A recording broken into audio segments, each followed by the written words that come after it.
Hey everybody, I'm Nick Kolakowski. I'm the senior editor of Dice Insights, which is Dice's blog. At Dice Insights, we try to distill the complex world of technology into actionable knowledge for technology professionals at each and every stage of their career. We receive questions quite often from technologists who are attempting to re-enter the workforce after a leave of absence. Often, these technologists are worried that they won't be able to secure new employment, and that companies will overlook them in favor of technologists who maybe haven't taken a break. And this is potentially a very scary issue, but fortunately, it's possible for anyone to re-enter the technology industry, even if they spent time away for whatever reason.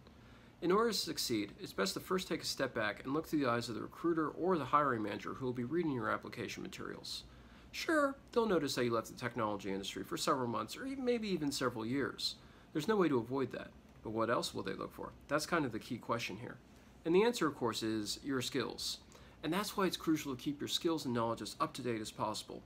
Demonstrating to prospective employers that you know the latest tools and languages is a big step forward to putting them at ease about your abilities and your aptitude for the job. For example, let's say you're a mobile developer who stepped away from the tech industry for a few years due to a family situation. Now you're back on the market, and you're looking for a new position building mobile apps. The recruiter who's examining your application will take note of that 4-year gap. There's no way that they couldn't.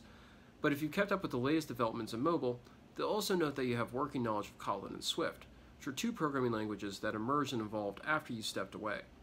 That'll tell them that you're engaged, present, and ready to work from day one. If you jumped away from tech for a few years to pursue a totally different kind of job in a different industry, don't be shy about including that on your application materials. But if you really want to help your case, you can use that experience to emphasize the things that employers value besides technical skills, things like communication, teamwork, empathy, and other soft skills that are increasingly seen as vital. No matter how long you stepped away from the technology industry for, it's also crucial that you keep your professional networks active. Reach out to former colleagues, managers, and mentors on a regular basis, even if it's an informal and friendly conversation about something other than tech in your career. When you decide that you'd like to transition back into tech, this network will help you secure new leads on open positions, or even offer you a new job, in the case of a former manager, for example. Your old managers may have stayed on the management track, and now they're in a position to offer you something good at their new company. It's totally natural to fear that a gap in your career will make it harder for you to land a new job.